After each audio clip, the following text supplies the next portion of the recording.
can start the recording. Thank you. The topic that brought us together today is a rather heavy one. Kenya has been intensely affected by drought this year. The rains that usually start late March or April, they didn't come, and just lately the rains begin in some parts of the country. So this has a huge impact on the livelihood of people and their environment, as we will discover today. But I don't want to anticipate too much, since we have great guests in our exchange who will fill us in on the topic today. First of all, welcome to all farmers from Kenya and from Germany. I'm happy to have you in our conversation and to listen to you. And then I would like to welcome Lucy Ntongai. Is she already here in our call?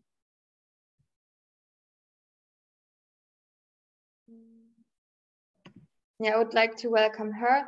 She is a project coordinator for the non-government organization ActionAid in Kenya, and her project targets women that are negatively affected by climate change. And today she will tell us about her work in Pokot County. And the next guest is Leonida Odongo. We are happy to have you in our call today. Leonida is a social justice activist, and among other things, she is the co-founder of Haki Nawiri Africa. Today, she will give us an insight on how the drought has affected people in Kenya and how her organization is supporting them. And from the German side, I would like to welcome Harrison Kipkolai. He is a researcher at SALV, which is the Leibniz Center for Agricultural Landscape Research in Berlin. And his research focuses on drought management in relation to crop improvement in Kenya. And he will tell us about his research.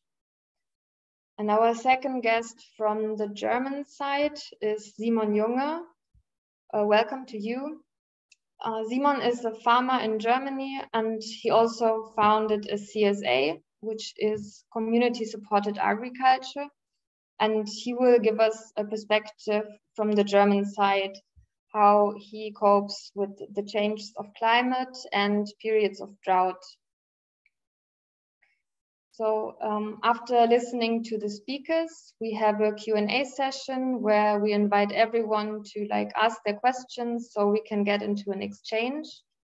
But also, if any questions occur during the meeting, please send them in the chat, and we will either discuss them during the meeting, in between, or afterwards in the Q&A session. This will be our program for today. And what I'd like to add is, for those who don't know us, we are two partner organizations. On the one side, we have Seed Savers Network Kenya. They are based in Nakuru County in Kenya. And on the other side, we have the Global Field, or also known as 2000 square meters, based in Berlin in Germany. And these two organizations, they come together regularly to exchange on certain topics, usually related to agriculture or to climate. And it's my pleasure to host you today, together with my colleagues Dominic and Julia. So Julia, how are you doing today? Hello, hi Anna, hi everyone on the call. Welcome to this live call. Apologies, my video will be off for today. I am Julia Kamau. I work with the Seed Savers Network in Gilgil. So at Seed Savers, from our name, our main goal is to train our farmers to save seeds. We are in the agroecology space. And the farmers we work with, from the topic today, they have been affected by the prolonged drought we are having, the unexpected low levels of rainfall that we are seeing. And so I think that is why this conversation is very important today. we want to see what is happening where and maybe what can we do in our capacities. So thank you so much, Yana. Over to you. So yeah, to get in like a small summary, what is we have like a video we want to play for you. It takes like minutes, and I would like video for us now.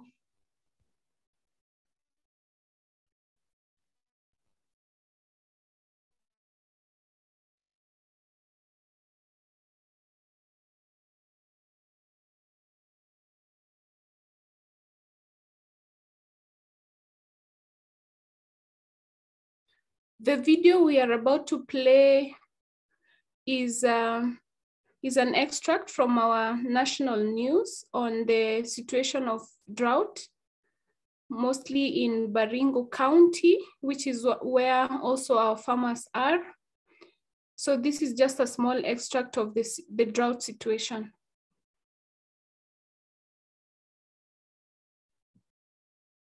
Thank you. You look at you.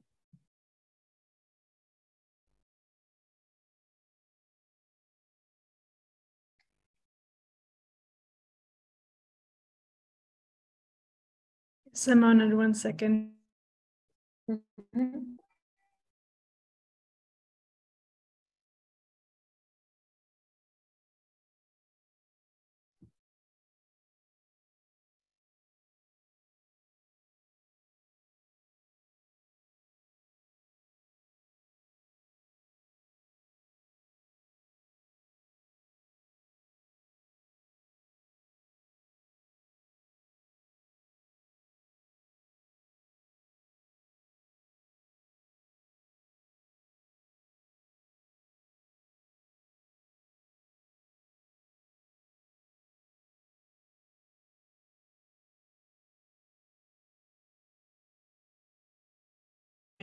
Now, more than 200,000 affected by drought in parts of Baringo County following a long dry spell contributed by the delayed rainfall, a phenomenon that has affected several parts of the country. And officials from the National Drought Management Authority now fear that the drought status is likely to turn from alarm to emergency level. Ruth Sarmoy tells us more. The weatherman's prediction that rain would fall in March and early April was good news to pastoral communities living in Baringo and other northern parts of Kenya. But clear skies have spelled doom for many. For the last December, January, and February, we were not badly off. Our map was still showing that green, and the situation was not so bad. But we expected the rains in early, towards the late March, but which was not there. And also early April, there were no rains. We know that even the last 2 successive seasons, both the long and short rain seasons, weren't successful. So the vulnerability of our communities and the households has continued to suffer. Mitigation effects such as water tracking and provision of relief food have only but scratched the surface in alleviating the suffering for the residents here. In the recent weeks, herders in parts of Tiati and Mogotio have witnessed the death of livestock due to pasture deficit and lack of water. The National Drought Management Authority has distributed more than 5,000 range cubes of livestock supplements to help salvage the situation. Given the ration provided, a kilo per animal per day, and with the 50 kgs, we expect to save a combined number of about 10,000 animals, given what we are giving and what has also been given by FAO. So that at the end of the day, the core breeding herd at the household, which has not been able to go to the pastures far away, can be able to be rescued. The scramble for these scarce resources has resulted in conflicts, death, and displacement of residents. That's why you find that areas of Arbal, parts of Laikipia Conservancy, have been invaded by the pastoralists that have no other option. And that's why they are simply put because they know that if they leave that area, then they're going to lose the animal. And with the ongoing situation, officials from NDMA now warn that things are likely to get worse in the coming days. The entire county is in an alarm phase, tinkering towards the merchants, in the sense that apart from, even when you look at our early warning bulletin for last month, you will note that apart from the irrigated livelihood zones, which are around the lake region here, the entire county is in alarm and on a worsening trend. So we expect that if the rain doesn't come, we are likely to the entire county to tinker towards emergency. The 1,000 bags of maize and 400 bags of beans that were distributed to affected families in the months of February and March this year are already depleted. The county government is appealing for more well-wishers to help the situation. The most affected regions so far are Tiaty, Mogotio, Baringo North and South constituencies. Ruth Sarmoi, NTV.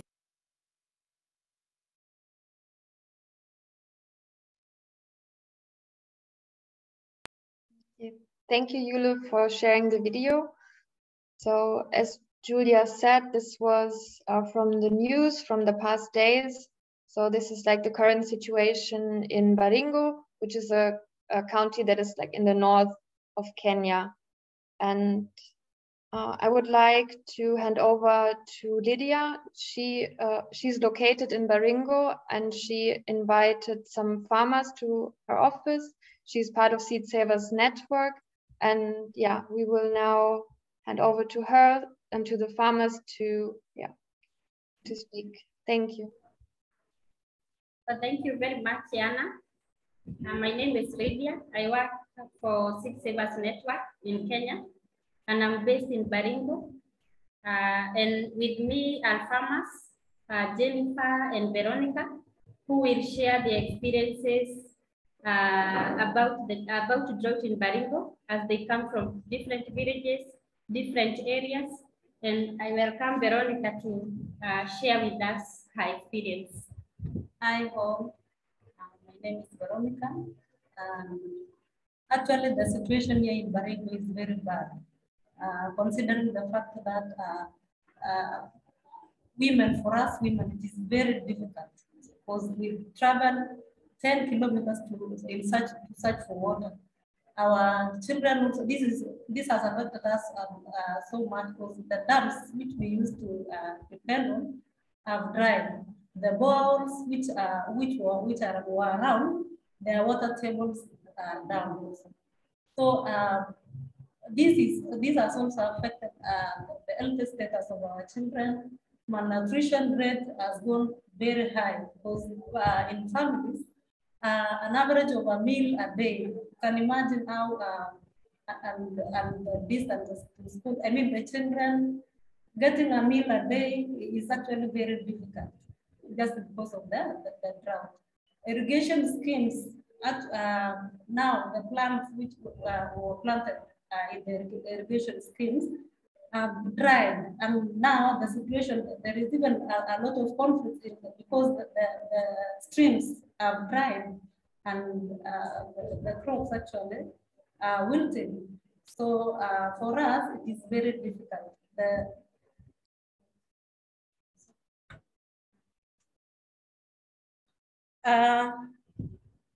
The dispensaries or even the hospitals around have difficulty in water.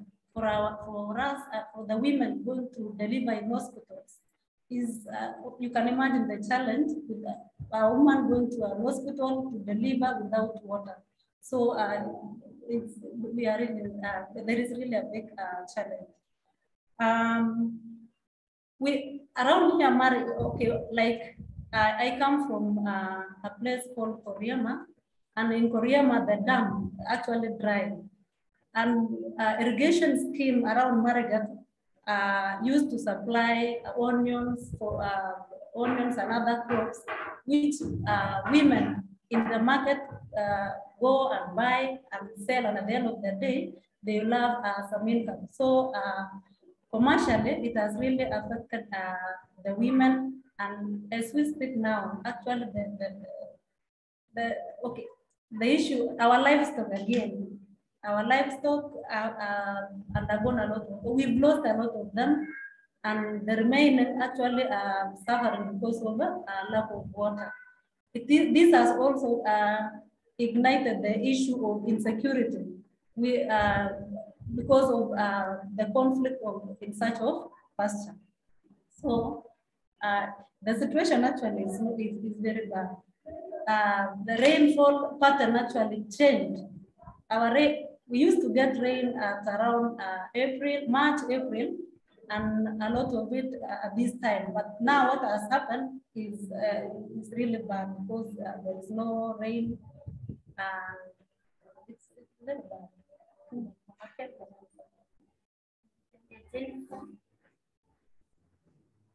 Jennifer,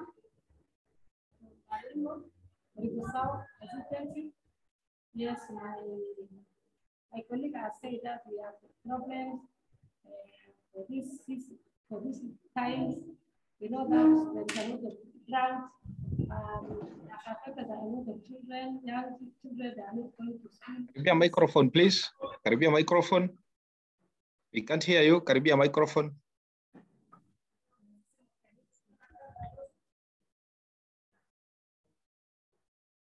I'm Jennifer. My colleague here, Vero, has said, and I can add that we have a problem in Baringo, especially from Baringo South, that we have got a lot of problem. Our animals have died. We have young children, they are not going to school because of the lack food. In the morning, they don't get any meal, so they don't go to school. Then we have got a lot of problems in security because we have people crossing another place to another place, and there is a lot of conflicts. And also we have got security in bordering. Let us say Baringo South and Tiati. The animals are crossing, people are crossing the animals to another place, and it's a lot of conflict. So we can say that there is a lot of insecurity, we have got a lot of problems. Children are not going to school. As mothers, we are facing a lot of problems. We have seen even other mothers, they have even gone to their homes. There are conflicts in the families because when there's no food, when the mothers can just go away from the children because they have got a lot of problems. So I can say we have a lot of problems. In pasture now, as mothers, we are going for a long distance to look for the pasture. We are going to look for the grass in the hills, and that's the time that we leave the children at home. Then you can see we are working, even the energy, the women are using a lot of energy to look for the pasture, for the food, for the water. So we have a lot of problems. Yeah, we have Purity. Purity can add a word or two. Hello everyone, I am Purity representing El Chamus community. From the community I come from, we depend on livestock and farming. And now we are due to drought, we have been affected by drought such that we have lost a lot of animals due to the lack of pasture and water. And also there is alarming insecurity cases in the community I come from due to competition of pasture and water. Where I come from, we are living with other communities with Tugen and Pokot. So in borderline, there is this competition of pasture and water because everywhere is trying and the communities are trying to look for pasture, moving from one place to another looking for pasture. So there is this insecurity to competition. Pokot community now are stealing our animals and killing our animals, killing our people due to this competition of pasture and water. Also from the community where I come from, this is irrigation we are doing, and the water canals we depend on are dry up, and we can't. And our farms are dry, and we don't have water for irrigation. So there is so much challenge now. As a young women, we depend on going to our children depend on farming products we produce from farm, and now we don't have, so our children are suffering. Some are not going to school due to lack of food and distance to where we get water. We fetch water we go to from 5 to 10 kilometers, but from where to get water, and now there is also a queue in where we get water, so it's very hard for young women like us to get water for our family and our livestock. So also due to competition of livestock and for water for livestock and domestic uses, in my community where I come from, men prefer giving water to livestock than domestic use. So there's also a challenge on the competition. So thank you so much. Hope there will be an action to be taken to assist us to ease our life in this drought season. Thank you so much. Thank you so much, Diana. Those are some of the experiences the farmers I have in my office, what they have to share. Maybe they will share more in due course of this exchange. Thank you. Okay, thank you, Lydia, and also thank you to you, Veronica, Jennifer, and Purity. Yeah, as we've heard, like the drought affects many areas of people's life, if it's economy, education, health, or yeah, basically like everything in daily life. And the person I would like to speak now is the person I'd like to speak now is Lucy Ntongai. She works for Action Aid, and she will tell us about her project that she has started in Pokot County.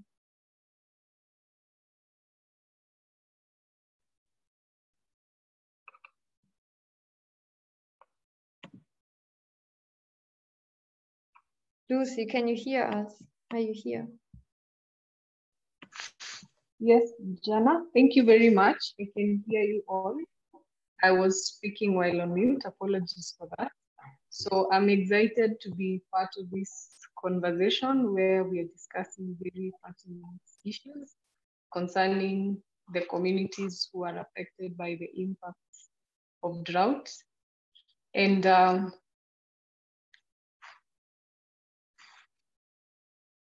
so I've been working in Baringo over the last 3.5 years now, and the situation for drought, for sure, since I started working there, I think this is one of the worst situations that we are experiencing.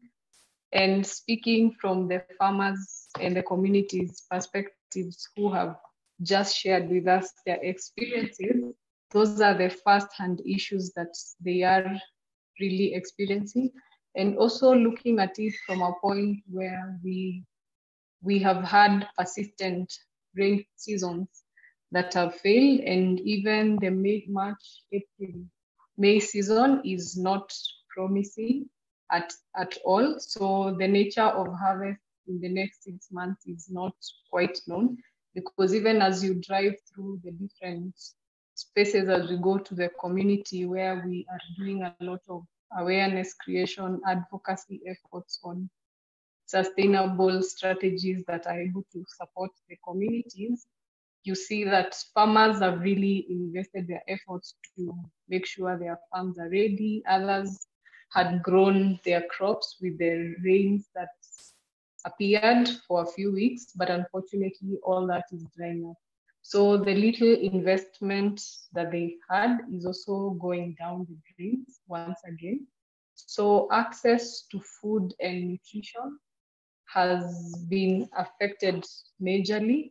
We are having very high prices for food. And so the economic impact for the women with the current drought situation is really bad. And with the multiple hazards, such as people are just recovering from the COVID situation, we are having drought. Then we also have the resource-based conflicts that are affecting women and women with disabilities and other minoritized groups within the areas. We are seeing that unfortunately we are even having adult malnutrition, except apart from cases where speaking to one of the nutrition officers in one of the health facilities within Tiati was saying that in a day while they're doing doing the average checks, they could even meet up to 150 kids who are malnourished. So for sure, generations are being impacted in a great way, and a lot needs to be done. So on the aspects of clean and safe drinking water, that still remains inaccessible for the poor households. And part of what we would be proposing as interventions that can assist with helping out the farmers is the provision of food, and this should be directly through the cash transfers, support for school feeding programs for children in school as centers of nutrition, because the rate of dropouts, some of the schools, especially the children in the pastoral areas, will go to school so that they can have a meal. So unfortunately, if there is no food at home and there is no food at school, then we are having cases of increased illiteracy within our areas, which is an impact of drought as well. So, and also provision of nutrition supplements, especially to the malnourished children, provision of water treatments, tablets, and chlorine for the wash structures, and rehabilitation of the existing water structure, since these will go in a long way in assisting the children to the communities to be able to at least cushion themselves. Then establishment of new water structures to lessen the distances between two water points, since communities are trekking for very long distances. And scaling up of nutrition programming, especially at the health centers, where we can have the mass screening taking place. We can also have the last mile delivery of critical supplies happening at the screening centers, and provision of water treatment tablets, and scaling up hygiene and sanitation messaging so that we can curb the different diseases that are caused because of taking contaminated water. Then we're also having the aspect of protection at the community level to curb the cases of violence against women and girls. This includes provision of dignity kits for school-going girls to cushion their households from the spiking cost of living, and also setting up spaces within the communities where women can converge to discuss their challenges they are facing as a result of the current drought. That also supports in their mental wellness, because as they speak and share their experiences with one another, one could find a solution coming from one of the women who is within their area. And also coordination of response both at the county level to work closely with the women who are impacted by the impacts of drought. Then lastly, scaling up peace messaging and conflict resolutions, that interventions, since as the women have highlighted to us, as competition for water and pasture increases, then there is a lot of conflict. So having alternative dispute resolutions that will not destroy what has already been invested in could go a long way in supporting the community.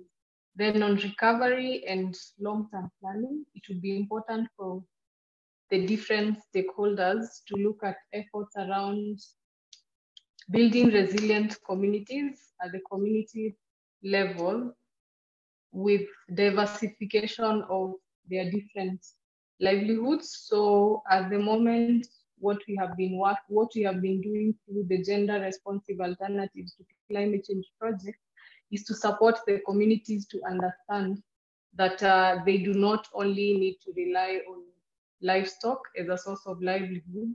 They can have the kitchen gardens, they can do value chain addition for honey, they can have small businesses, but unfortunately, all their efforts have now been drained down with the prolonged effects of drought. So as a long-term and a recovery mechanism, we can have diversified livelihoods for them to be able to create more cushion within themselves. And then reinstituting the disseminated community livelihood options. So this is working with the options that the communities believe that are more efficient. So harnessing their indigenous knowledge to be able to sort out some of the challenges. Setting up of micro-irrigation projects is also one of the key things that we are suggesting is for long-term recovery, and then engagements at the policy level to ensure that we set up and operationalize the policies and guidelines related to resilience building. For example, in Kenya, we have the 2% allocation that should go specifically to issues of emergency and responses. So if those funds can actually be utilized to support the communities at the moment, that would be very key. Then advocacy efforts geared towards government funding for critical commitments, such as the ones that were made on the COP26, and even as we anticipate for COP27, we have various commitments that were made. Funding for agriculture sectors should be prioritized. Then looking at the issues of climate change and resilience building, there is need to craft interventions that build on the intersectionality between the two, understanding that climate change is here to stay, and it is only until we work on the local solutions that are really sustainable, that's the only way we can be able to build a better future. Then there is need to collaborate more for potential benefit for everyone within the different spheres. Thank you very much. Back to you, Jana. Thank you, Lucy, for that insight. So yeah, there are like many approaches on how to tackle the problem of drought, and it's a very complex topic. I would like to give to Dominic in Gilgil. He also has some farmers invited who want to speak in behalf of their community. I don't know if Dominic is able to speak now.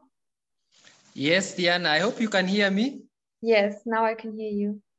Yeah, so yeah, I'm with farmers here from East Pokot, which is Tiati, which was also featured in the video that you just played.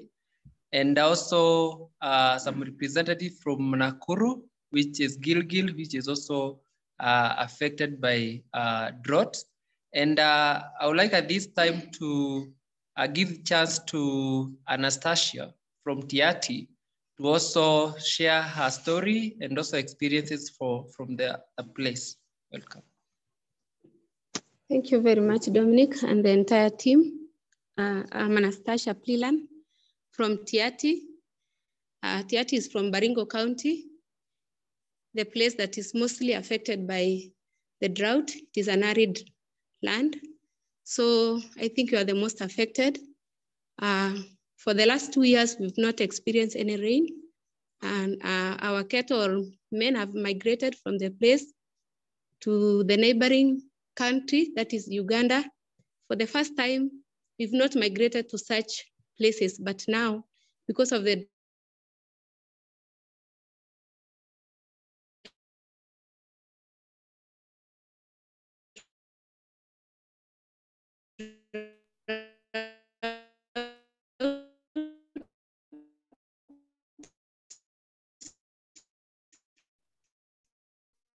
Oh, it seems they're having a bad connection in Gilgil.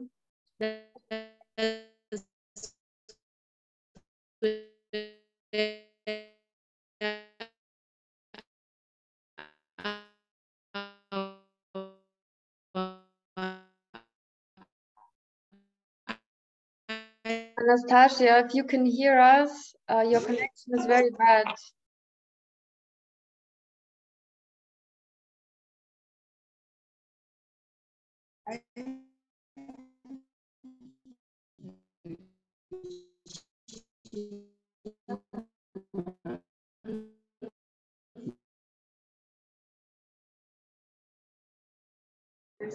Hi, Jana.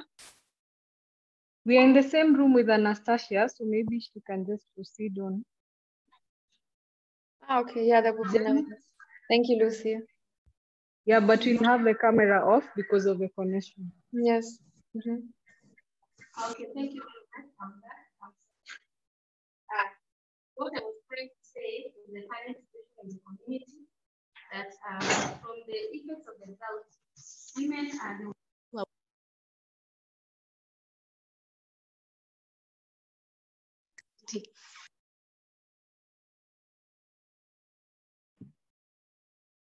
Okay, Lucy, your connection is also a bit bad. Maybe we try to get back to you later.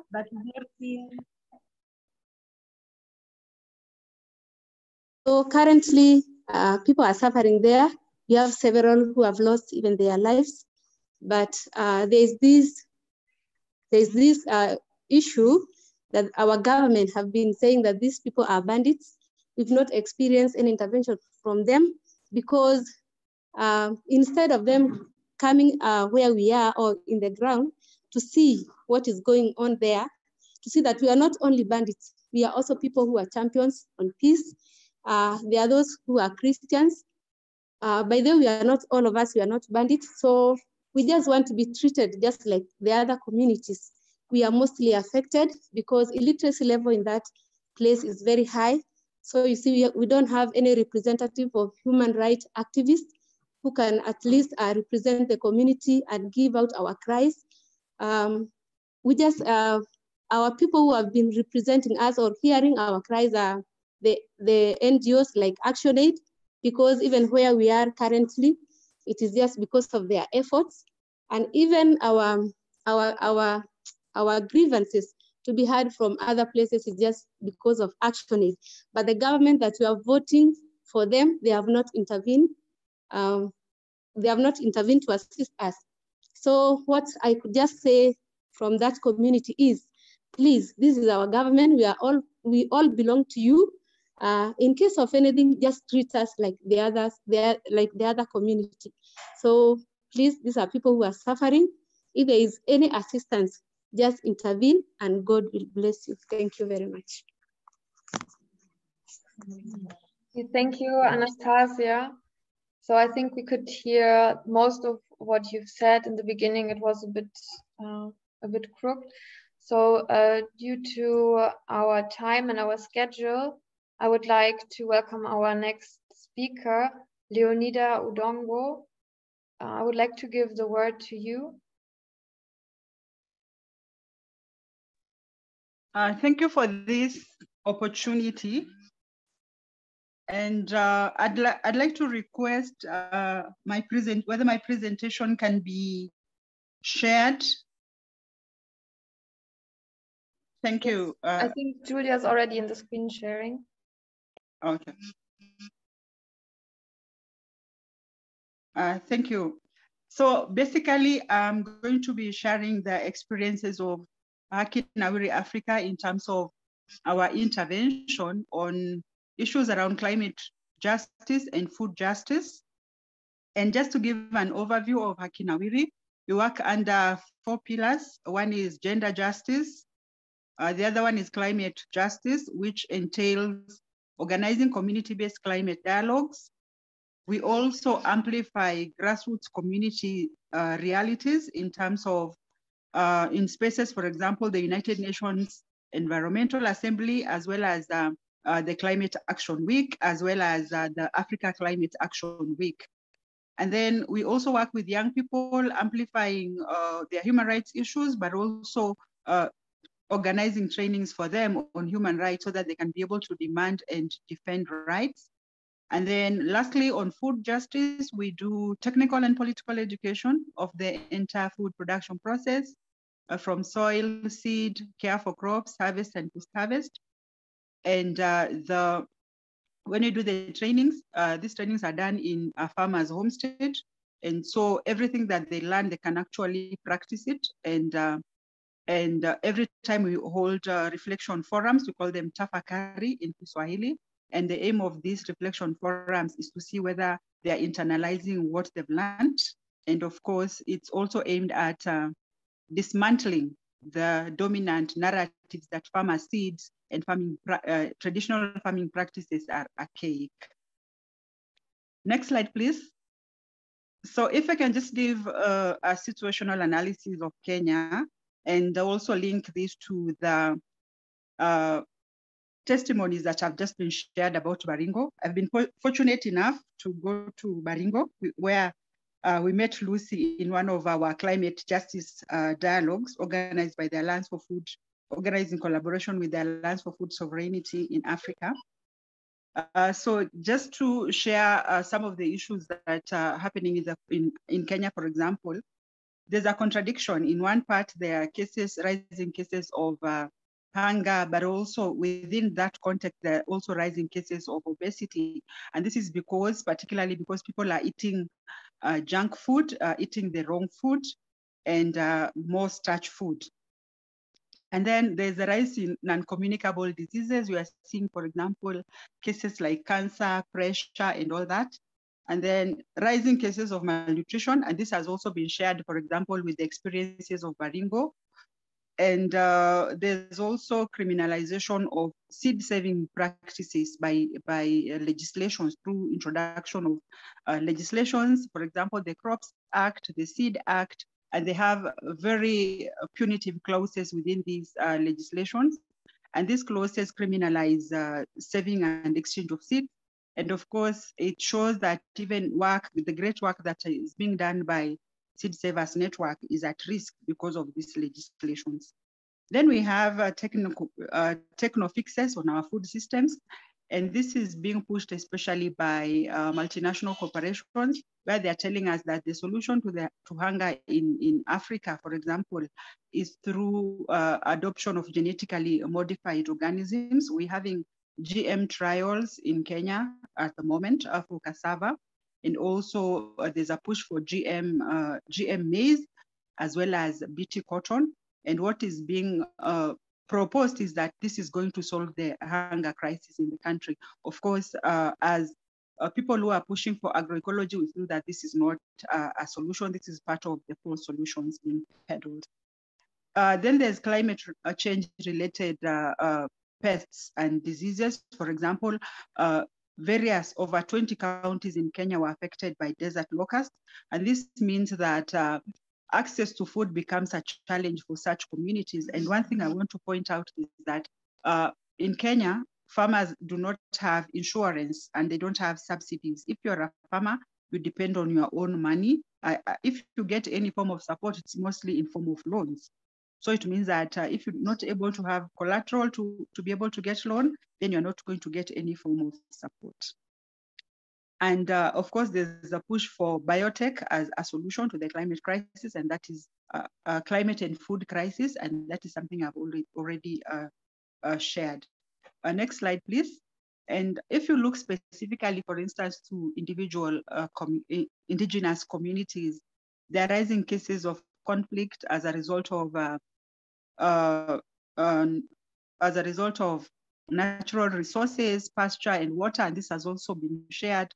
There's the issue of banditry, and there's gross human rights violations. We find that people are living in tents. I was able to see some of the tents in Baringo where people are becoming IDPs in their own land, and this is because of issues around climate change and conflict.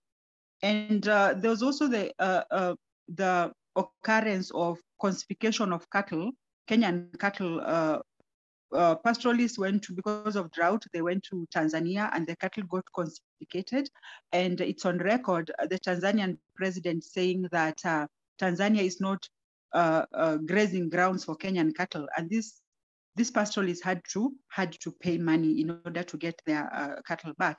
Of course, with conflict, there's also the aspect of conflict between agro producers and pastoralists, because when there is drought, pastoralists move in search of water and pasture, and when they get their cows get to land that has maybe some crops growing, they'll obviously eat those crops.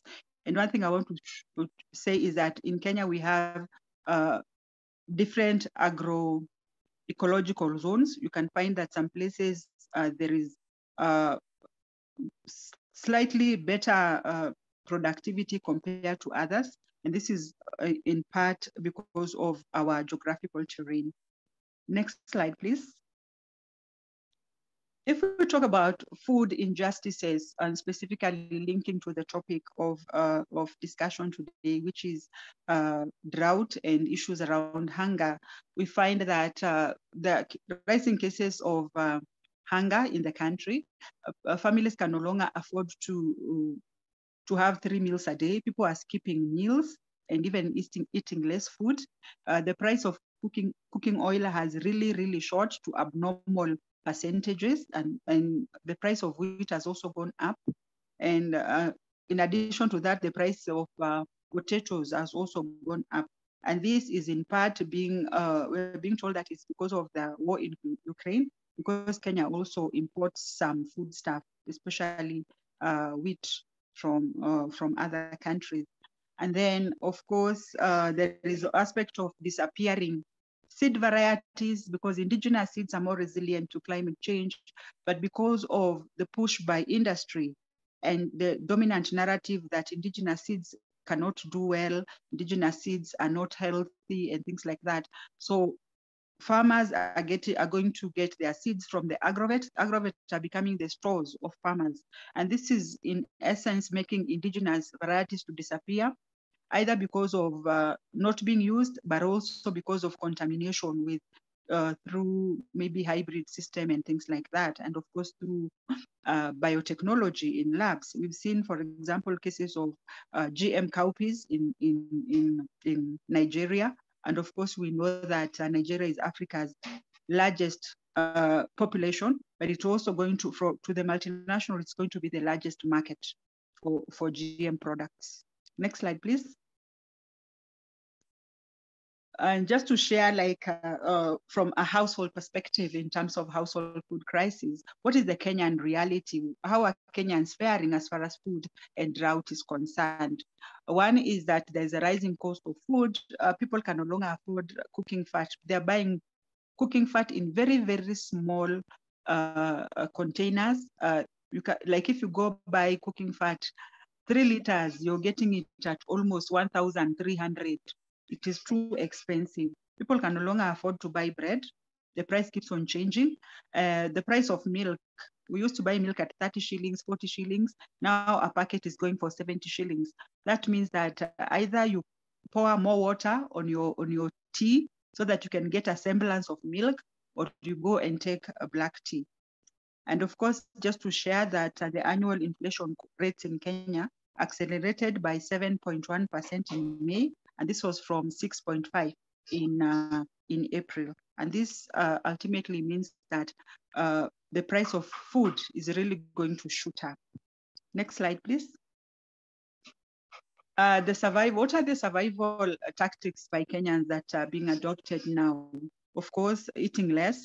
Instead of taking 3 meals a day, you find families are taking 1 meal. Some are even going hungry. We had a conversation with children in a primary school in Machakos called General Mulinge Primary School. And one of the things that the children were sharing is that when they go to school, they're hungry. So when you talk about, I want to reinforce what Lucy said in terms of climate crisis and intersectionality with other injustices. When you don't have food, you can't concentrate even in school. When you don't have food, your health is compromised. When you don't have food, you don't have energy. So when you talk about climate change and food injustice, they are really interconnected. And of course, there's the aspect of dependence on relief food, which many at times may not be sustainable. And the other challenge of relief food, you find that sometimes that food is not healthy. Sometimes it also depends on the well-wishers. And sometimes you get very little amounts. So that is also, which may not like take care of all your nutritional content. For example, many a times you get things like cereals, you never get things like vegetables or fruits. So in many cases, you find that the gap is taken over by civil society, for example, that are providing cash transfer or that are providing feeding programs within schools. Next slide, please. Another thing that, another survival strategy that Kenyans, for example, are using, as I said, adding more water to food. Like if you cook sukuma wiki is our kale. If you cook sukuma wiki because you don't have a lot of money, what you do is you add more water to make it have more soup so that your family can have slightly more food. But you find that in essence, you're just drinking boiled water, not anything that has nutrients. Next slide, please. What are some of the pushback or what as an organization we are doing to address the challenge of food and climate? One is to organize sessions within communities where we do agroecology.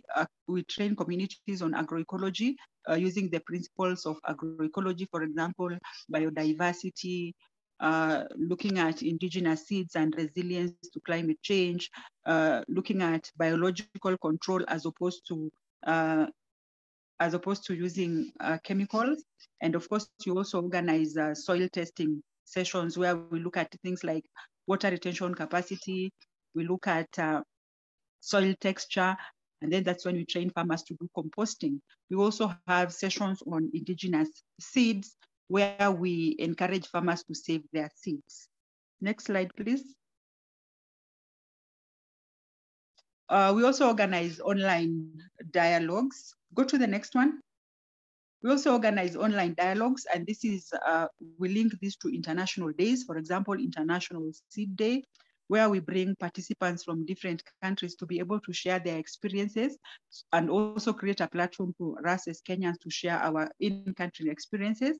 And we also have Twitter chat sessions where we share the lived realities of our country with the global South, because you find that many a times they are the ones who make decisions. They have more power, for example, in negotiations. And so we try to influence them through holding these sessions. We've also held a session on International Day of Peace and Struggles, where we were sharing experiences from different countries, as well as deliberation around food within the context of COVID-19. So how are communities surviving in this scenario? Others include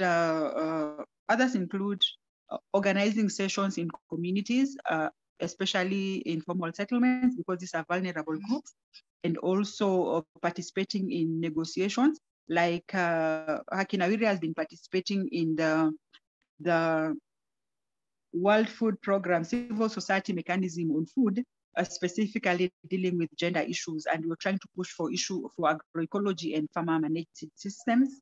And then we also engage university students, for example, holding agroecology dialogues with them, and campaigns around climate justice.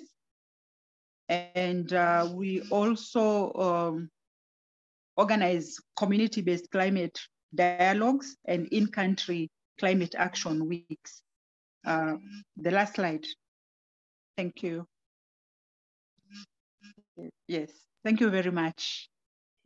Thank you so much, Leonida, for also drawing a line for us from climate to food and to give so many examples. So I think we all have like a kind of a good picture now what is happening in Kenya at the moment. And so far we heard people from Kenya speaking. Our next speaker is a farmer from Germany. And although, it's not comparable what is happening in Kenya and in Germany, farmers here in Germany also experience drought due to climate change. So I would like to give the word to Simon Junge, and he will give us a German perspective on drought in Germany.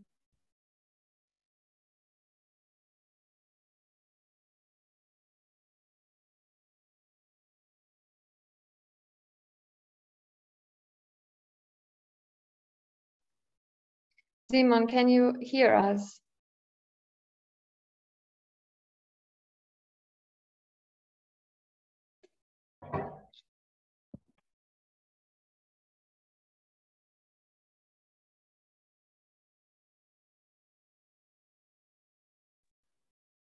Yana, I'm not sure he's in the call.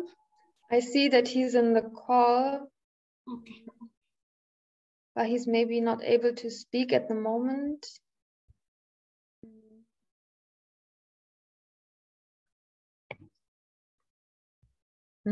Okay. So maybe then I would like to invite Harrison Kipkulai to speak, and I'll get in contact with Simon and see if we can solve the technical issue.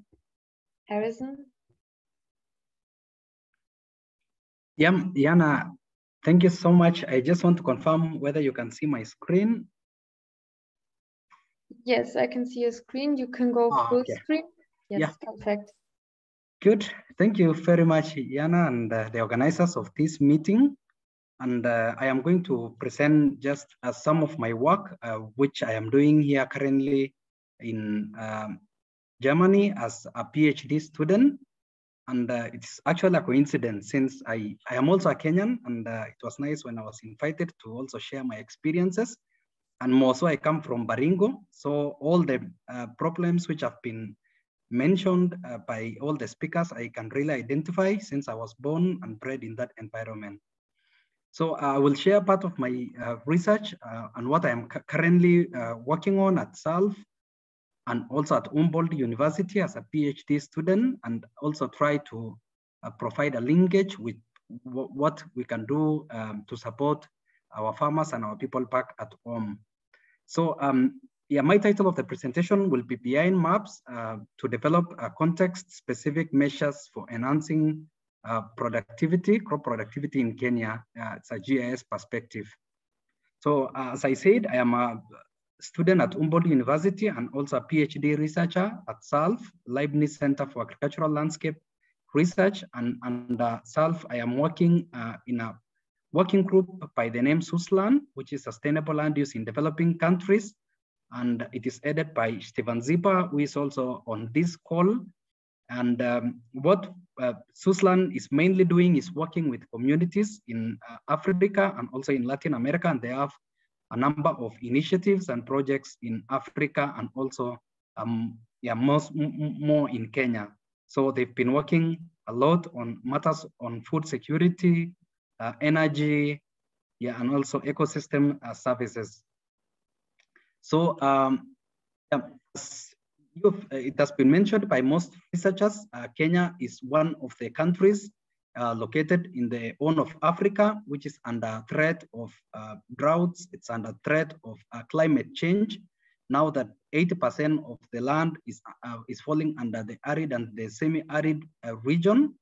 Yeah, and you can see from the screenshots I placed there that we've been having a lot of news on drought crisis, humanitarian crisis in Kenya. It's something which is on the headlines on a daily basis because of the severity of the situation in Kenya over the years. And on the figure on the right, you've seen that Kenya has been experiencing a lot of episodes related to drought, floods, and also pests and diseases, which have been really affecting crop production in Kenya. And also these issues are even more severe in the arid and semi-arid regions. So people there are more vulnerable because of the conditions. Yeah, some of them have been also mentioned by Leonida, that the terrain and also the weather variability and soil fertility in that region is even making the ASAL lands more vulnerable to these hazards. Yeah, so the impacts, as you've seen, it leads to increased frequency of crop failure and also rising food prices, which has been mentioned by some of the researchers. And currently, the prices are really soaring in Kenya, and this might have impact on the livelihoods. Yeah, and also I work on maize in my research, and you can see that over the years, maize increased, but then from 1990, we've been experiencing a decline in maize production.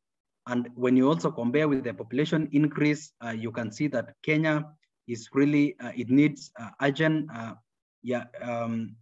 solutions to prevent further harm or to prevent further problems from and to cushion our people because of we can see the decreasing maize yield over years, and not only maize but on also other crops. So the implications have been widely mentioned. I will not dwell on them. That we've been having increased malnutrition, also household vulnerability. We also have communal conflicts because of competition for water and resources. We have declining land potential because of degradation and also deserted schools. It has been mentioned that there is increased dropouts, which is the true situation on the ground. Yeah, so why GIS? GIS is, it means a geographic information system, and I am using this in combination with crop modeling to understand how crop production can be enhanced in different conditions in Kenya, in different agroecological zones, and to develop context-specific measures which can be incorporated in policies and in many other issues related to crop production in Kenya.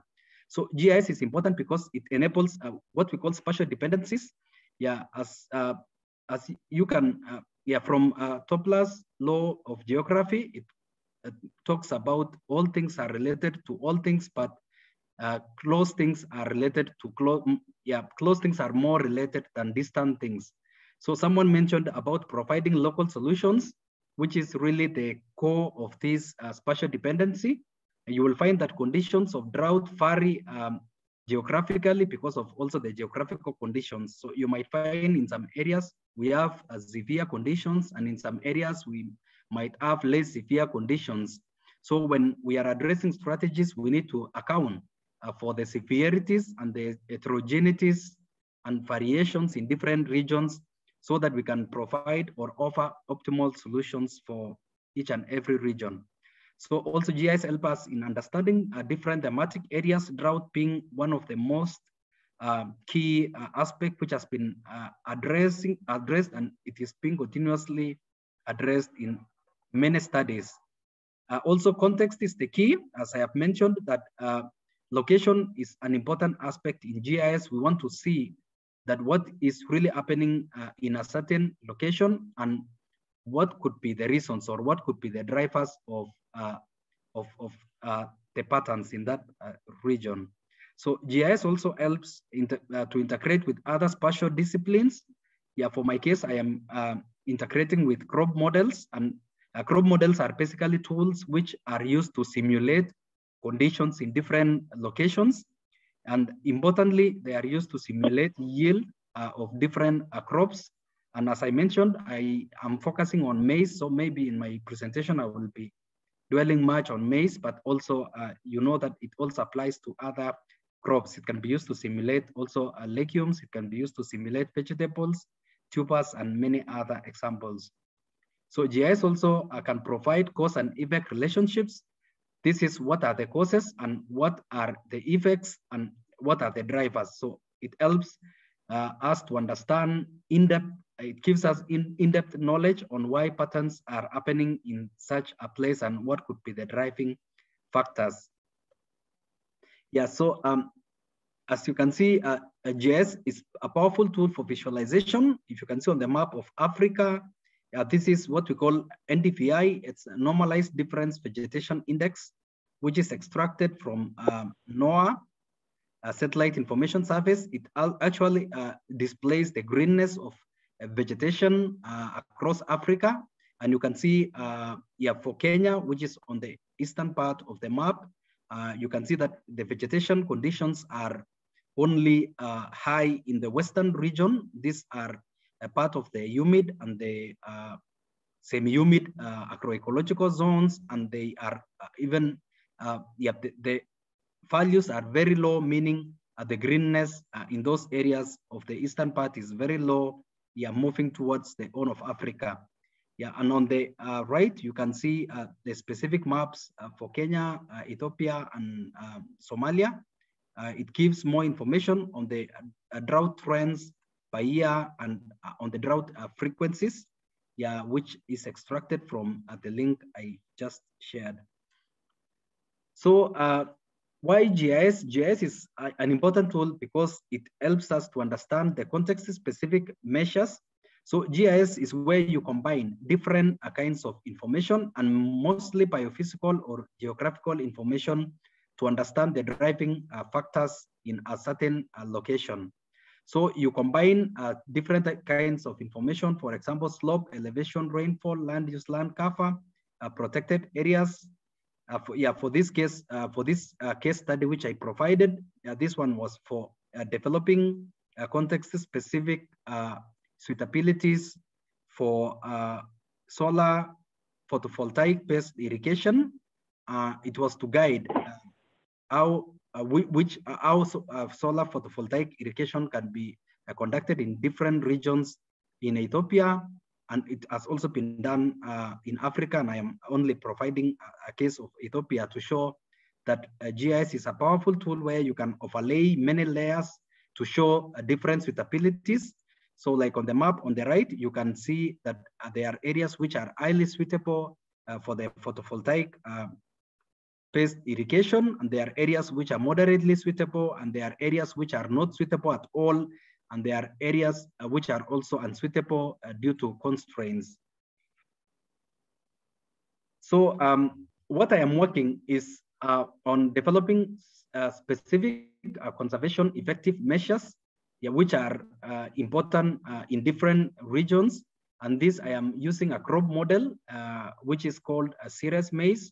It is a well-validated and calibrated crop model for the African environment. And this model is powerful in simulating different kinds of measures, including minimum tillage, where farmers are encouraged not to do tillage of their land, the normal plowing, which we call conventional tillage, where we have maximum disturbance of the soil. Also, tide ridging are some of the measures which are promoted for farmers who are in the arid and semi-arid regions, where farmers dig some small trenches to preserve soil moistures in times of precipitation, and this moisture is conserved for the crops over time. Also, mulching is one of the important measure which is highly promoted, especially in the ASAL lands of Kenya, where we use different types of soil cover to minimize high evaporation rates and to increase availability of water for the plants. Also, firing sowing dates is an important measure which is simulated by crop models. This one is to advise farmers on when to sow their crops, so that it can coincide with important or optimum weather conditions, areas during seasons of high precipitation, and also where the intensity of it is not that high.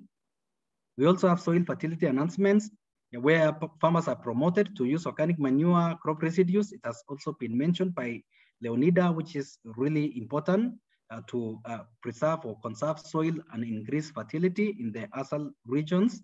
Also, irrigation practices has been mentioned, micro irrigation, water management and efficient use, and some of studies which have been implemented in Kenya and mostly in the eastern part of Kenya, Makueni, Kitui counties, and Machakos, include the run of pond systems and plastic films. I don't know whether there is a study which has implemented this in Baringo, but there has been success stories about such measures in conserving soil moisture. Also, we talk about cultivars and land races, which is one of the key discussion in this forum. That we need to have more resilient varieties. Crop models also can simulate the effect of the different cultivars and can inform which cultivars are good in which region. Also, crop rotation practices where crops are being rotated in having the crop rotation system, not planting one crop on only one piece of land. So farmers may be encouraged to create some kind of some patches in their fields where they rotate different crops to enhance soil fertility and also to minimize pests which are prevalent in some particular crops. Also, intercropping is one of the important measures which can help farmers overcome issues related to poor crop production, and also land restoration through agroforestry practices, and also on crop diversification, which has been mentioned by most of the speakers. So to provide only one of the examples which has been highly implemented in the Mount Kenya region, but on the eastern slopes, parts of the Tharaka-Nithi counties and Mbeere South, where the conditions are more or less like in Baringo or in other semi-arid regions. Yeah, many researchers are working on evaluating mulching, evaluating tide ridges, and also evaluating minimum tillage practices. And results have shown that these practices are really important in increasing crop yield at the end of the season. So these are part of the practices which I am currently working on, simulating to show their impacts in different regions, arid and semi-arid regions. Yeah, so just to provide some of the results which I have found so far, this is a map of Trans Nzoia. We don't, Trans Nzoia County is falling under one of the humid areas. Here, the droughts are not severe compared to other regions in Kenya.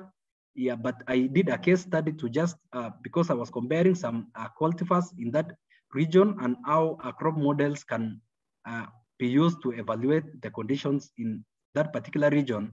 And I found that there are some practices which are really important in enhancing productivity. For example, the map on the left, you can see that yield can be optimized, can be increased by optimizing fertilization and also planting on the best dates or using the best sowing dates in the region. And you can see the yield variation. Northern parts of the county are experiencing low yield. And if you see on the western and the eastern parts, there are high incidences of high yield, meaning those regions can be used for yield cap reduction. And the map on the right shows even with an optimum cultivar or variety, the yield can be increased even in the low regions, and it can be further increased also in the high production regions. So currently, I am looking at dynamics of in different agroecological zones. It has been mentioned that in Kenya we have high potential areas. We also have low potential regions, and in this I am using a lot of data sets. Most of them are soil and weather, which are used to calibrate these models and to evaluate the management practices, which I just mentioned. I am evaluating management practices to inform which practices are good in which region. So to provide region-specific or context-specific tailored practices to support a policy, to support also farmers' adoption, and also to enhance food security in those regions. Yeah, so I can give one example of a farm in Predico. I really like the idea of the 2,000 meters square, and this is a field which I visited over the weekend. And here, it is a community where farmers came together and they are doing organic farming. And in that case, they are employing diversification, where they are growing more than 80 types of crops on one field, which is only 500 meters square. So you can see really even with a 2,000 meters square concept, you can even have more production on a piece of land. And this area also is relatively a low precipitation area. I think annually it receives average rainfall of 400, but the farmers here or the community here are trying to harness measures such as irrigation to increase or to improve water productivity, and also they are purely using organic manure. So yeah, these are part of the lessons which, if implemented in Kenya, they can be really important to address the food insecurity situation. Yeah, but of course, as mentioned, we have challenges in terms of water use, and yeah, so we can look at measures which can enable yeah, micro irrigation practices to be enhanced in those regions, enhancing water productivity. People have mentioned about competition of water resources. So what I am working on currently is to see which measures, and also to provide more advice to the policies and to the farmers on which specific measures they can adopt. So that brings me to the end of my presentation. And in case you might be needing more discussion, or you can reach me or contact me through my email or my phone number. Thank you very much for listening, and I will be glad to answer some of your questions later in our discussion. Thank you so much, Harrison, for giving us an insight in your research and in your work, and also somehow on a way forward how to cope with the drought. Now, again, I would like to invite Simon to speak to us. I don't know if it's possible for him to speak now. Simon, can you hear us? Can you say something? Do you hear me? Yes. Hi. Hello, do you hear me? Yes. Okay, that's great that you hear me now. Okay, my English is not so well trained, so I have no other choice than to make only a few words for you. So I'm from the east of Germany, and I'm an organic farmer since my beginning in agriculture, and also I'm since the beginning in the movement. I stay in the movement from community-supported agriculture. So I do that also from the beginning. And the eastern part of Germany is the driest part. So the wind comes from the west mainly, and all the rain stays rather in the west than in the east. And we had 3 drought years. I learned this word right now. Drought years in 2018, 19, and 20. So 3 in a row. And the last year was quite good. But I never experienced 3 years like this. And I know from farmers meeting with officials that care about the water supply and environment in our area. They measure the level of groundwater every year, and they showed us the statistics over the last 20 years, and it's descending almost every year. And so some of the it's not springs, but these artificial springs that people have in their gardens, and some of them are dry already, and they had water in all the past, and now they have not. So more and more people can't use their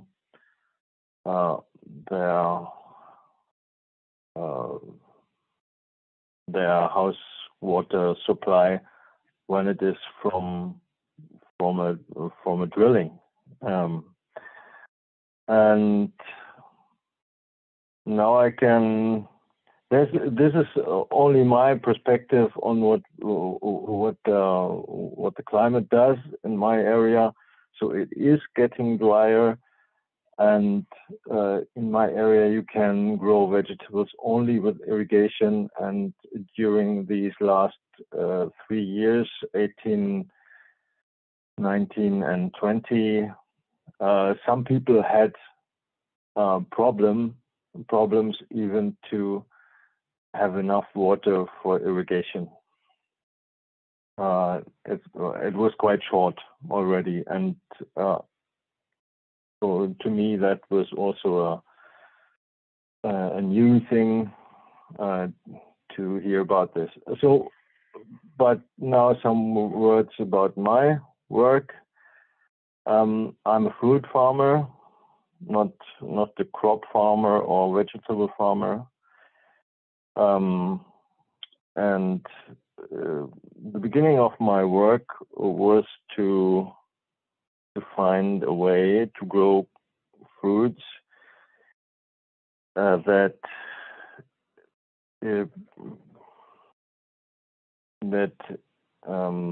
avoids that the trees lose their young fruits because of water, when there's too little water. Maybe somebody can translate this. We call it Vor-Ernte-Fruchtfall.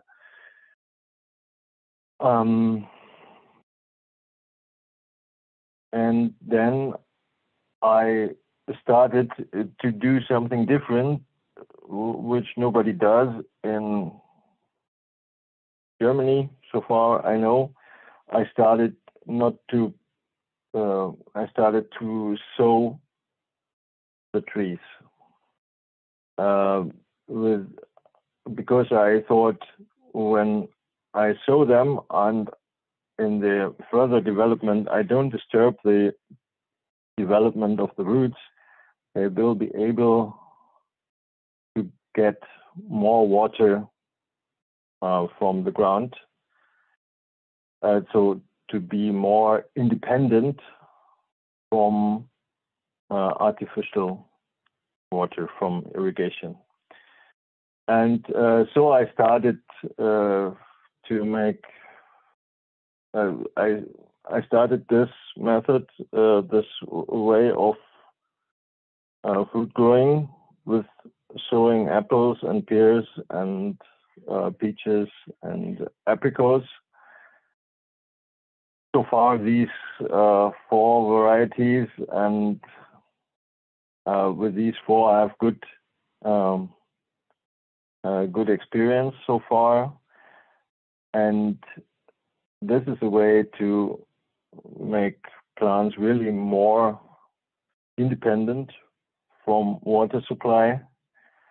And even you have, that's what I guess. So I'm in the 6th year of my development now, because the growing trees like this takes longer than you buy them from the tree nursery. And so other people have, they can harvest their first apples after 2 or 3 years. And for me, it takes 8 years. And so after 5 years, or after 5 years now, there's only one spot with one variety that is showing the first apples so far. And if you ask me later, I can tell you something about the quality. But I guess that, or the major experience for people that have the difference between irrigation and not irrigation is that the quality without irrigation is always better than within. And so I have sort of a low input system with no irrigation and no input for school nursery and no input in pesticides. So I have my harvest is lower than the usual system, but I have also low input. And so far I can see also in the drought years 18, 19, 20, it was very successful to have this this way of growing trees.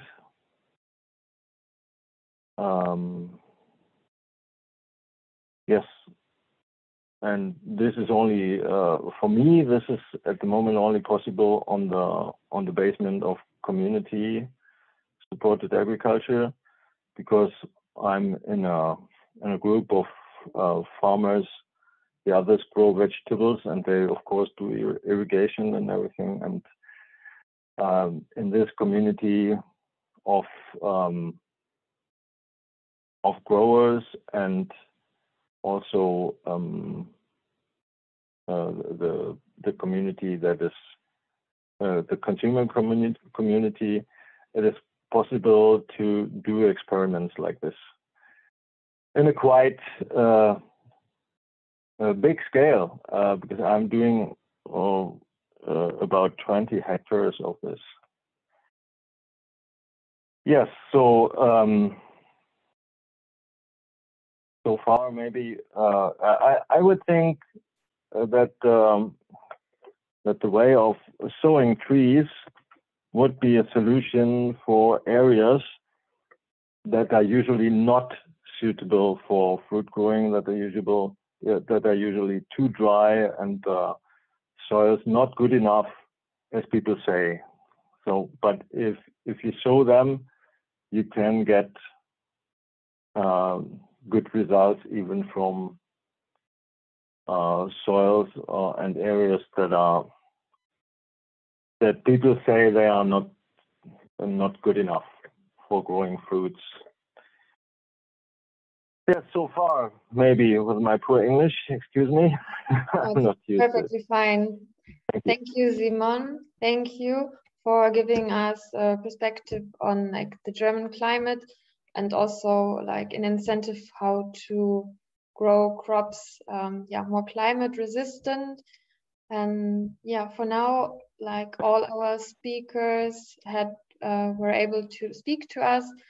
I would like to open the discussion now, and you can like unmute your microphone and ask directly if you have any questions in mind, or you can also write them in the chat.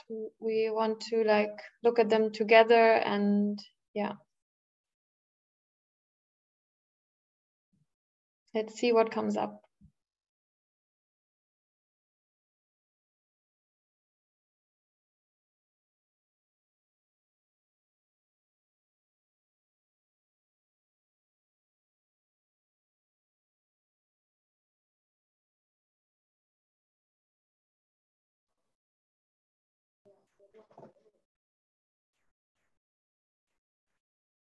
Anna. Hi, Daniel. May I ask a question? Yes, please. Yeah, I would like to ask a question to Harrison. I have seen in his research, there is a decline in the maize yields over the years. Is this yield impacted by, is the decline associated with the method we are using for farming? I think something to do with the use of fertilizer, agrochemicals, and all that. Why has it been declining when we are using fertilizers more and more?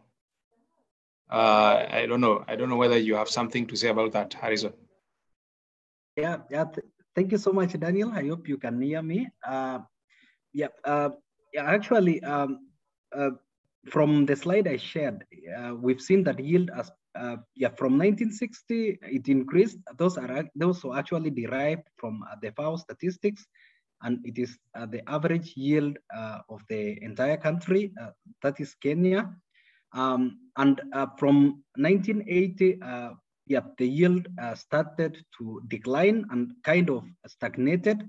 And this has been actually the issue with most researchers, that yield is stagnating. It is not increasing any further compared to other regions which are recording yield of more than like 4 tons per hectare. But in Kenya, it's about now 2 tons.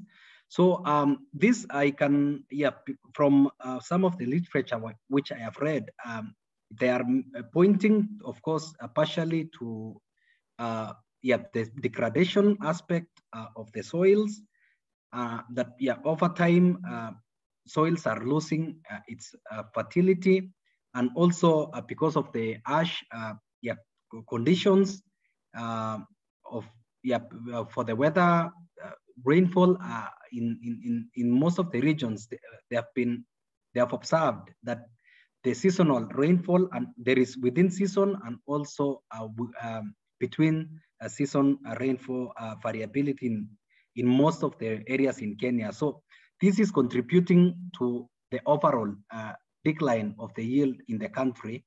But of course, you need to know that in different regions have different dynamics, because you will find that there are some areas now which are no longer suitable or less suitable. Let me put it because of increasing temperatures.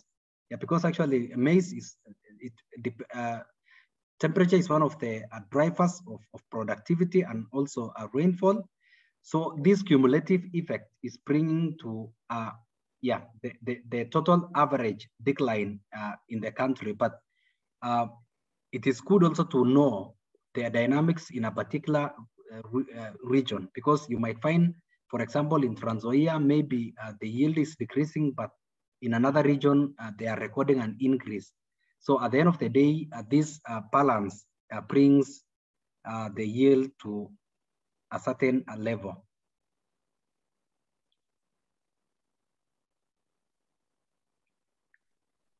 Thank you so much. Yeah, and also this contribution of the pests, the fall armyworms is also now a menace in Africa, and it is increasing the stem borers and so many other things.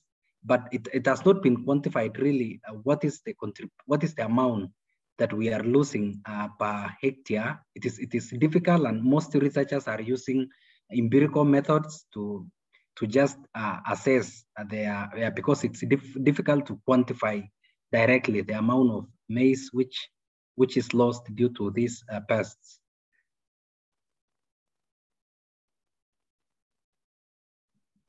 Thank you. Thank you so much, Harrison. Daniel, I hope this answered your question.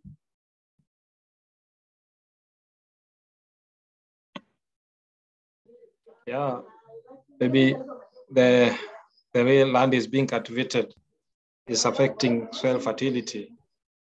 Yeah, I think there must be connection between industrial farming technologies and soil degradation, which is also part of the problem we are having. Thank you, Harrison.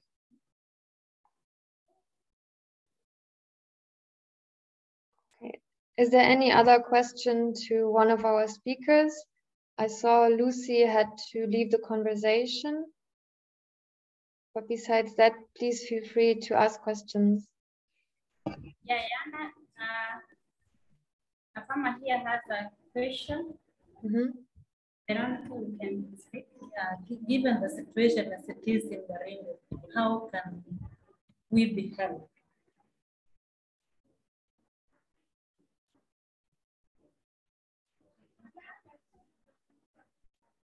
Yeah, I think this is a very important question. Benedict, do you want to answer to that? Sorry? Do you want to answer to Veronica's question? Can you repeat the question? Veronica, she was asking how people in Baringo, how they can get help.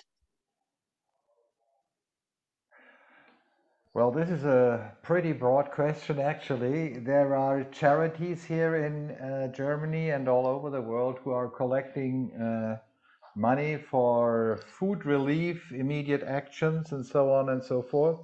I'm not sure what the World Food Program is doing in the county at this moment. And I think we have also to distinguish between the immediate help that is needed at this moment, where there are kind of specialized organizations and charities who usually can provide help, and the longer term investment in more resilience to this drought, as the drought situation will probably not go away. And one of my questions to you actually would have been, are there additional options, and is it a possibility to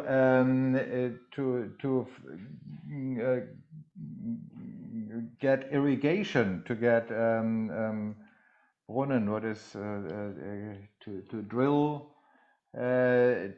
for water in this situation, and where are the limits, obviously, as well? That was my question. And also another question I had is, do you see a difference in the situation between different types of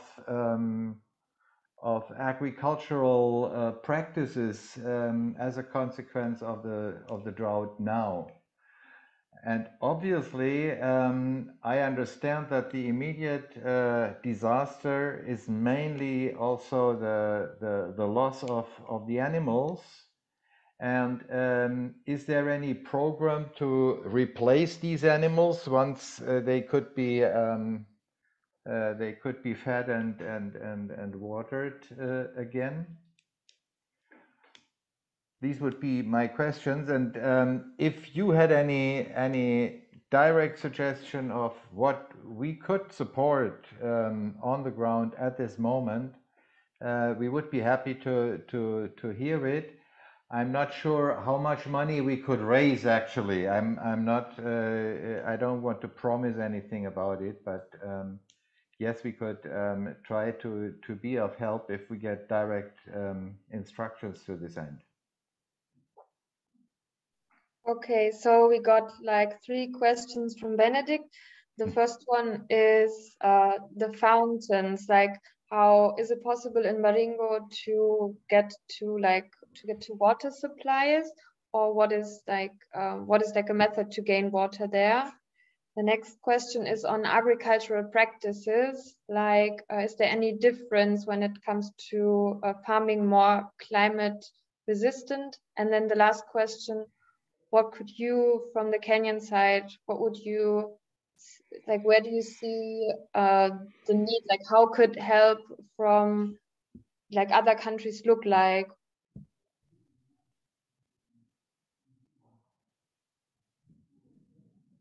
I think anyone in the chat who, in the talk, who feels willing to talk about one of these questions can just like speak.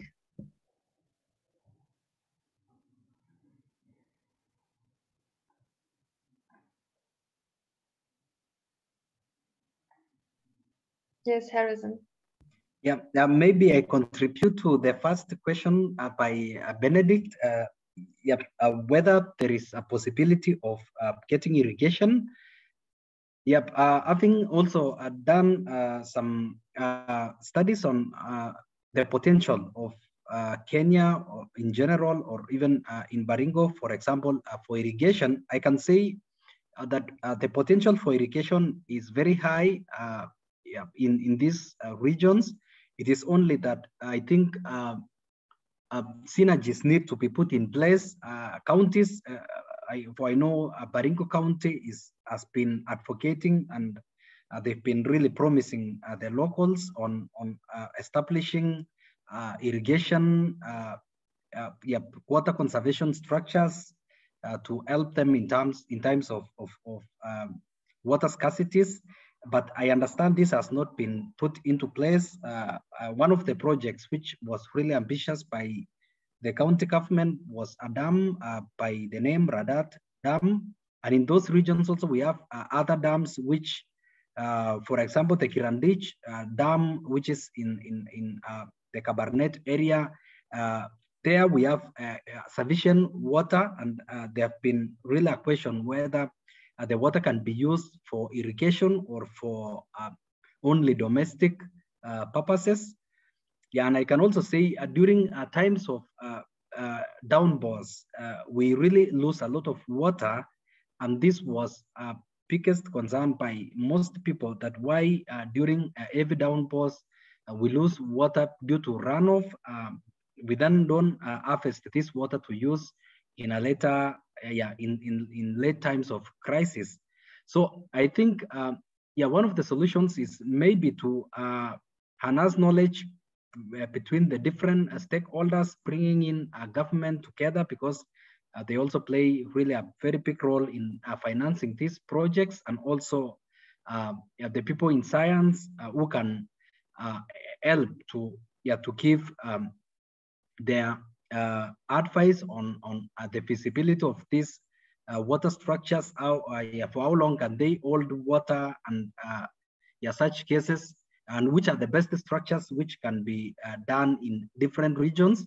For example, I know now counties are really investing in the water ponds, but to me, the water ponds may not be sustainable in long run because of the high evaporation rates, especially in dry areas like Baringo. So water might be stored temporarily. And also, I know many people are maybe bidding these tenders to construct the water ponds because they want to make money just out of it. Because I know we have many abandoned water ponds which have been created in so many regions in Kenya, but then sustaining these water ponds for production has not been taken into account. So I think that is what I can contribute with regard to the first question. Thank you, Harrison. Leonida? My question, thank you for the floor. My question goes to Harrison, because Lake Baringo is a lake that could be providing some sort of support to address some of these challenges for the Baringo people. So how can the local community or even activists influence that the water be used for irrigation? Thank you.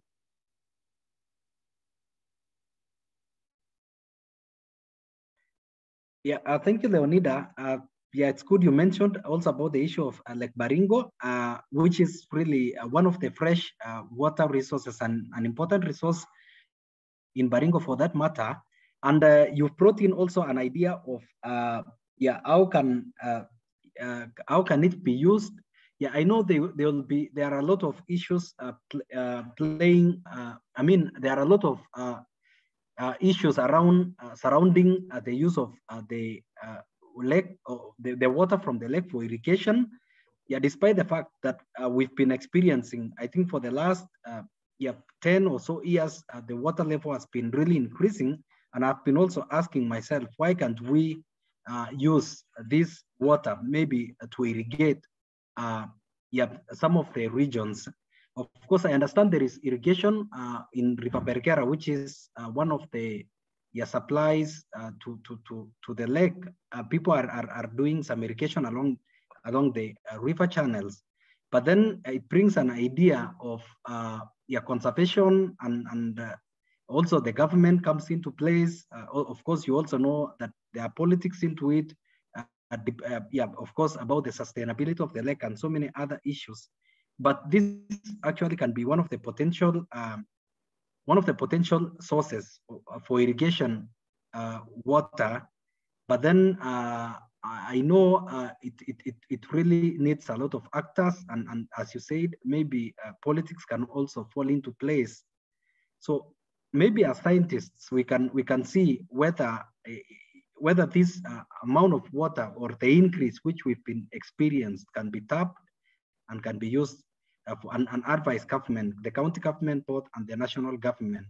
But I think the county government plays a very, very important role in this with the national government.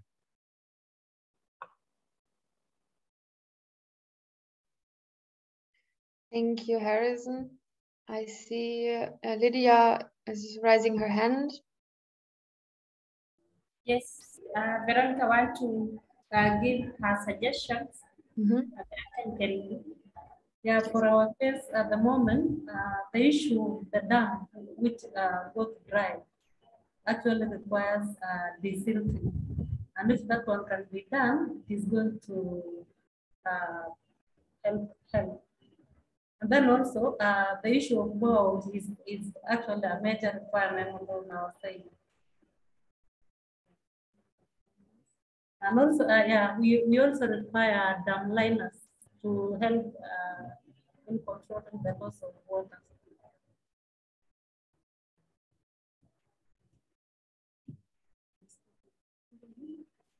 Okay, so Veronica, when I understood you right, your approach to a solution is like it's about water management, water, to how to save water and how to irrigate your crops better.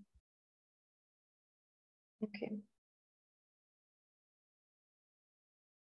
Is there maybe any other farmer in the talk who would like to reply to one of Benny's questions when it comes to agricultural practices or ideas how strategies to cope with drought could look like?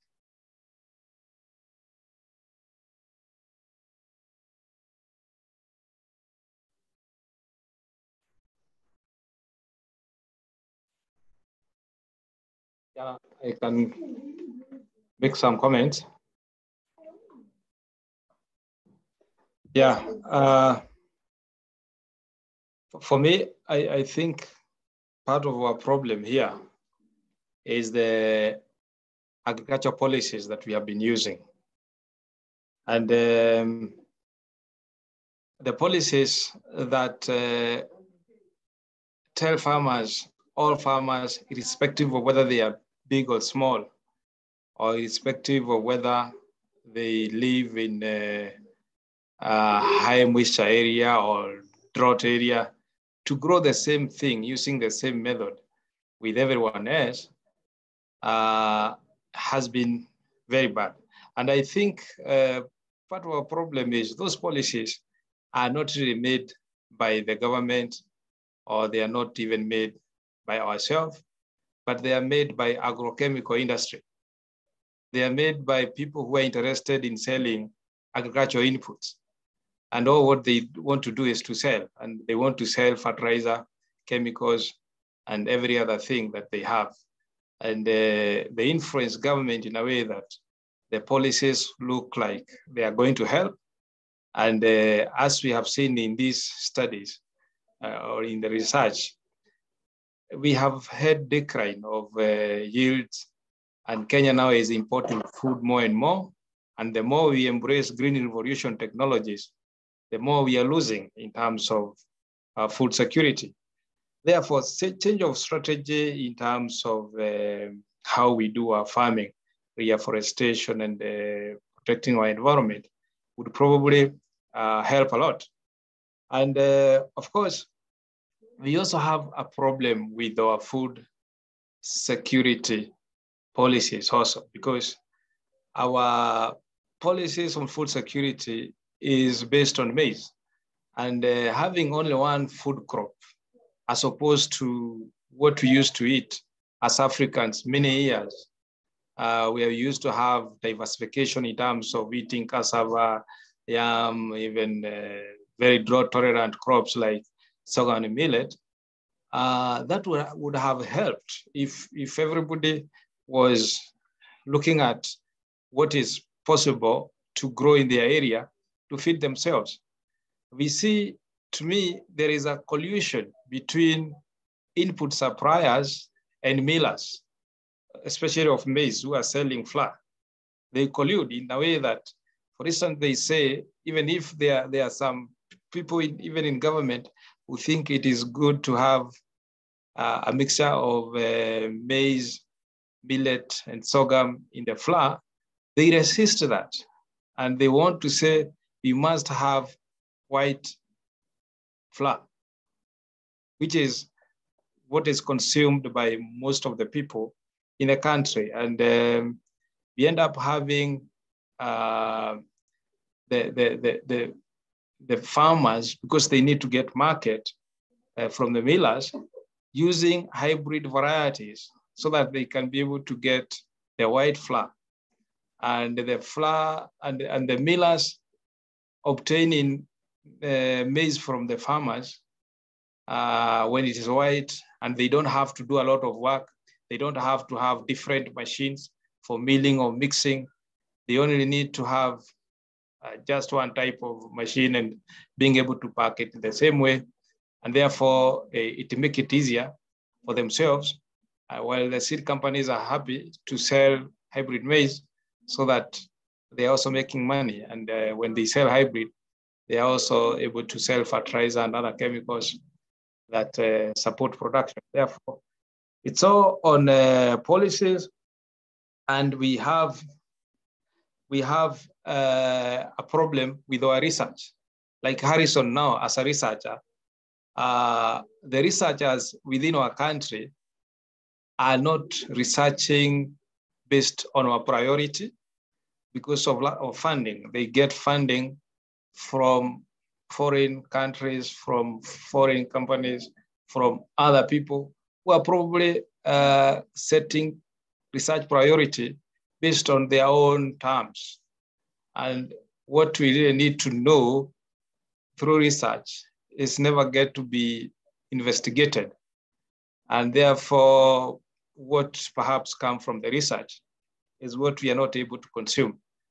And therefore, I think, to me, as a way forward, I think it's very important that the people who are talking about sustainability, people who are talking about resilience, who are talking about how do we resolve the issue of hunger, partner with researchers in a way that we can create evidence to convince policymakers that what we are using, the green evolution technologies of use of more fertilizers and use of more chemicals, expanding area of cultivation and destroying our soil is not working. We need to have a different way. And the different way is more environmental friendly, is more resilient, and it involves all the communities so that everyone is able to access food. Therefore, with those few remarks, I think we need to change a lot in terms of policies and strategy. Thank you. Thank you, Daniel. In addition to that, I would like to read a comment from the chat from Caritas Mbu.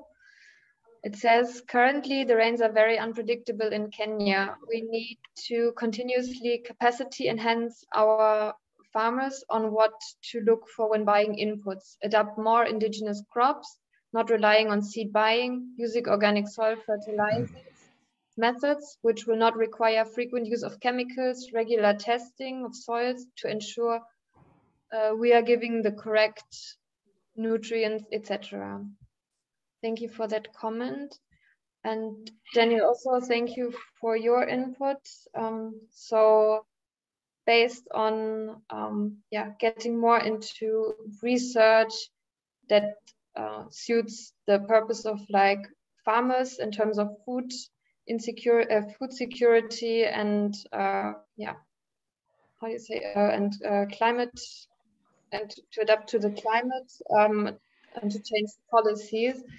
But I would like you maybe to, is there anything we can say to Veronica, because I feel talking about policies is like very far away when people in Baringo, when they ask for help and how help could look like. Is there anything like a way forward that, anything we can say to her?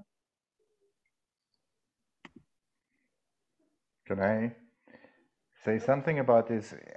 For me, this meeting was a special challenge, actually, because obviously you're in a desperate situation and we are not. And still, the technology allows us to talk about it in a civilized way somehow. And I very much appreciate that we are talking to each other and not just hearing about your misery through the TV or ads of charities and so on and so forth. And still, I have to admit that our organization, the Foundation on Future Farming, who is co-organizing this meeting, We are not an organization that is able to mobilize substantial amounts of money for immediate support.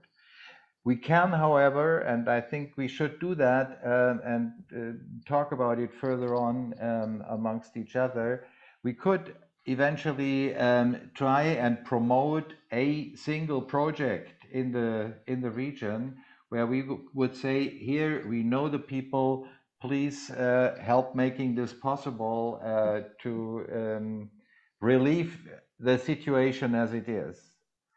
And still, I think that for all of us, this challenge of resilience, how can we resist these type of crises? They will come again and again, and they will hit also the German countryside harder and harder. How can we organize the resilience against this type of new challenges?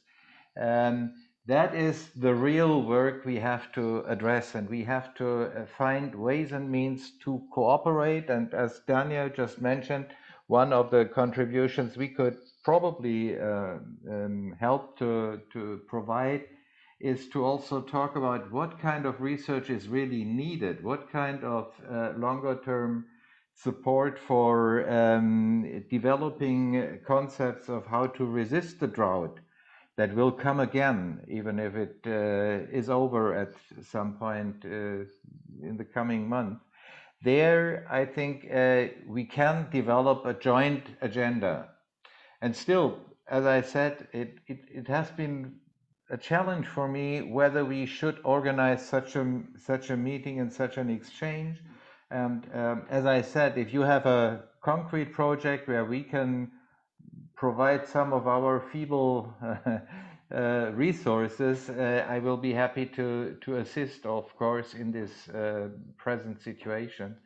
And I would like to thank you all for taking the time talking to us. And I hope that we will organize a next talk where we probably also look more at the broader picture of food security, which has a lot to do with inflation, with the price speculation, the price of energy, both in Kenya and in Germany, and the question also, who makes money out of this situation? At the moment, people are making a lot of money out of that situation as well. And yeah, I would hope that we can talk about that later on, but for the moment, I really wish you all the best, and whatever we can do to support you, we will try our best. Thank you very much. Okay, thank you, Benedict. So I guess also regarding the time, this is the end of our today's meeting. But now with the words from Daniel and Benedict, I feel like we have a way forward on how we can, like what we will discuss, either if it's regarding research and policy changes, also food security. And yeah, to you farmers in or like to also seed savers in Kenya, if there's any like project or organization we can like specifically support from here, please like let us know. We will be in contact about this. And I would also like to thank everyone today who took their time to like be with us and to exchange and to give us an insight on what is happening. And I also wish you all the best, and yeah, I hope to see you all in our next exchange. Thank you very much. And yeah. Yeah, and thank you, Jana and Lydia and Dominic and all the others for organizing this meeting. It was a great job you've done. Thank you very much, and bye-bye for today.